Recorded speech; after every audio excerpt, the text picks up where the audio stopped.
শেখ হাসিনা পরবর্তী সময়ে মোহাম্মদ ইউনূসের নেতৃত্বে অন্তর্বর্তী সরকারের উপর ভরসা রেখেছিলেন বাংলাদেশের মানুষ, কিন্তু এখন বাংলাদেশের যা পরিস্থিতি তা বেশ উদ্বেগের। সূত্রের খবর, ইউনূসের উপর এখন আর ভরসা রাখতে পারছেন না দেশের বেশিরভাগ মানুষই। বিএনপি সহ দেশের রাজনৈতিক দলগুলি চাইছে দ্রুত নির্বাচন, কিন্তু সংবিধান ও নির্বাচন প্রক্রিয়া সংশোধনের কাজ সম্পূর্ণ করার পরই শেষ পর্যন্ত 2025-এর শেষের দিকে নির্বাচন করানোর পক্ষপাতী ইউনূস প্রশাসন। এই পরিস্থিতিতে রীতিমতো পতাকা উড়িয়ে ঢাকার বৈতুল মুকাররম মসজিদের বাইরে স্লোগান দিতে দেখা গেল বেশ কিছু মানুষকে। হিন্দু বিরোধী স্লোগান দিয়ে পতাকা ওড়াতে দেখা যায় তাদের। বাংলাদেশের সংখ্যালঘু হিন্দুদের উপর নিপীড়নের যে খবর প্রায়ই শোনা যাচ্ছিল, সেই পরিস্থিতিতে কিন্তু এই স্লোগান হিন্দুদের পক্ষে বেশ উদ্বেগজনক। এই অবস্থায় একটি বিশেষ সূত্রে খবর পাওয়া যাচ্ছে, আমেরিকার পেন্টাগন থেকে একটি ফোন আসে বাংলাদেশের সেনাপ্রধান জেনারেল ওয়াকারুজ্জামানের কাছে। তাকে নাকি পরিষ্কার জানিয়ে দেওয়া হয় বাংলাদেশের বর্তমান পরিস্থিতি সামলাতে তিনি ব্যর্থ হন, তাহলে রাষ্ট্রপুঞ্জের সামরিক বাহিনী পাঠানো হবে বাংলাদেশে। কারণ এশিয়া ও দক্ষিণ পূর্ব এশিয়ায় আরেকটি সিরিয়ার মতো পরিস্থিতি তৈরি হোক, এটা কেউই চায় না। এরপরই নাকি কিছুদিন আগে দেশবাসীর কাছে বলা হয়েছিল, অন্তর্বর্তী সরকারের বিরুদ্ধে বার্তা দেওয়া হয়, দেশবাসীর কাছে এই বিষয়টিও তুলে ধরা হয় বা উত্থাপন করা হয়, ঐক্যবদ্ধভাবে থাকার বার্তা দেওয়া হয়। এ বিষয়ে আমরা কথা বলেছিলাম কর্নেল দীপ্তাংশু চৌধুরীর সঙ্গে। তিনি কি বলছেন আমাদের শুনুন। জাতির প্রতি, বাংলাদেশের জাতির প্রতি, বাংলাদেশের দেশের প্রতি একটা মেসেজ উনি দিয়েছিলেন, আমরা প্রত্যেকে জানি। এই মেসেজটা কেন হয়েছিল, যেটা আপনি ঠিকভাবে বললেন, যে ঠিক তার আগের দিন গভীর রাতে উনি একটা পেন্টাগন থেকে একটা ফোন রিসিভ করে।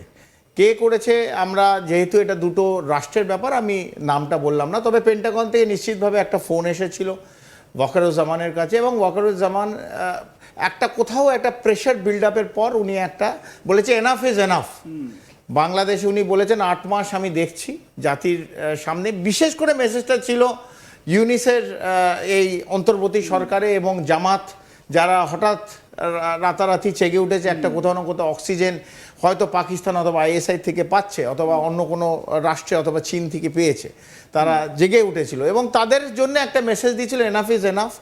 জাতির কে নষ্ট করবে না, বাংলাদেশকে নিজেদের মধ্যে ভেদাভেদ করে বাংলাদেশকে ধ্বংসস্তূপ বানাবার আপনাদের কোনো অধিকার নেই। বিশেষ করে অন্তর্বর্তী সরকার ইউনূসকে বলছিল। ওনার সঙ্গে ইউনূসের একটা ডিপ ডিভাইড আছে।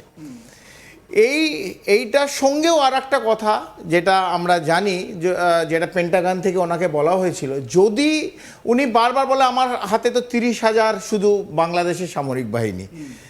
এই 30,000 ফিগারটা কেন বারবার বলে আমি বুঝি না। বাংলাদেশে হয়তো 30,000 থেকে একটু বেশি সামরিক বাহিনী, কারণ উনি খালি সামনে সিম্প্যাথি ক্রিয়েট করার জন্য বলে আমার হাতে 30,000 সৈনিক, আমি এটা দিয়ে আটকাতে হয়তো এই জামাত, এই মৌলবাদী সরকার, এই দুর্বৃত্তের সরকারগুলোকে আমি হয়তো আটকাতে পারবো না।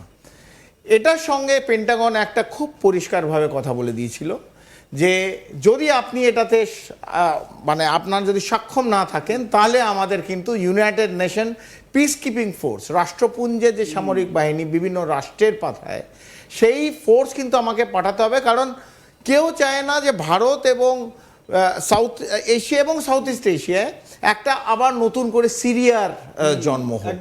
বাংলাদেশ কিন্তু একটা সিরিয়ার দিকে জন্ম হওয়ার মতন, যে দেশ তার কৃষ্টি, তার সংস্কৃতি এত উজ্জ্বল, তার এত ইতিহাস আছে, সেটাকে নষ্ট করে সিরিয়া হয়ে যাবে, এটা হয়তো বিশ্বের কোনো রাষ্ট্র এটা চায় না। বিশেষ করে ইউএস, ভারত এবং সাউথ এশিয়া এবং সাউথ ইস্ট এশিয়ার যত রাষ্ট্র আছে, তারা কেউ চায় না বাংলাদেশের এই অবনতি হোক।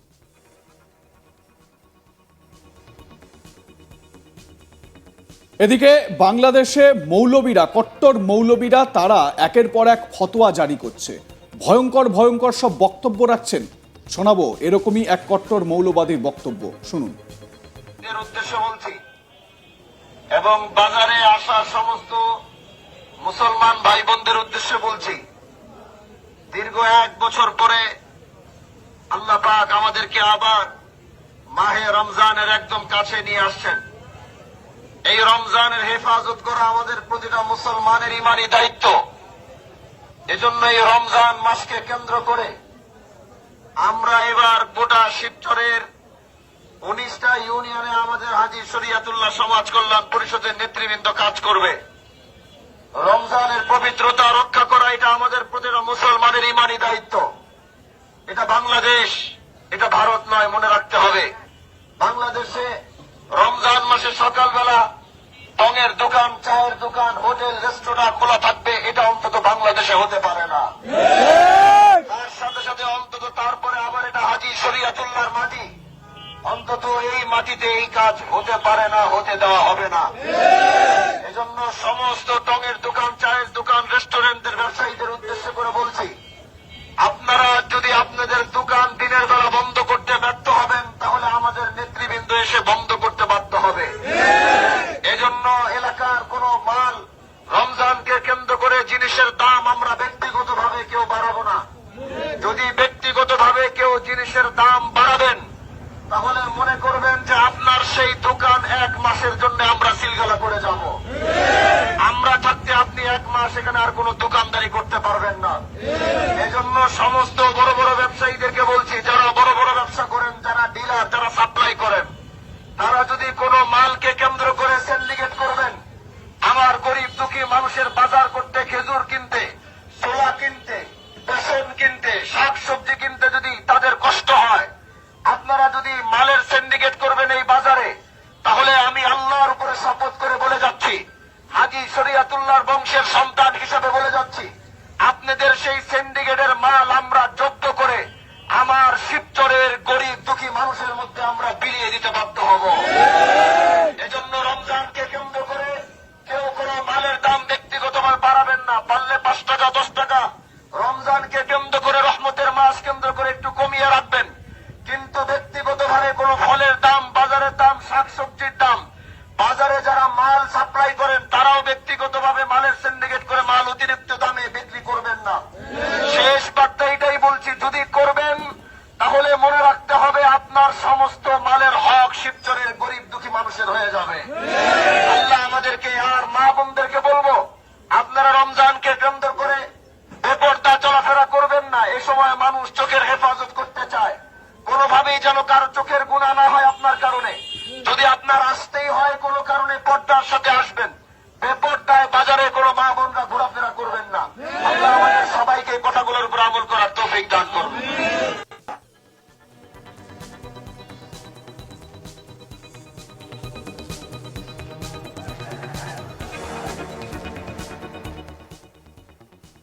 আপনাদের মতামত জানান, দেখতে থাকুন আজ তাক বাংলা। সাবস্ক্রাইব করুন আমাদের ইউটিউব চ্যানেলটি, বেল আইকন প্রেস করুন নোটিফিকেশন পেতে।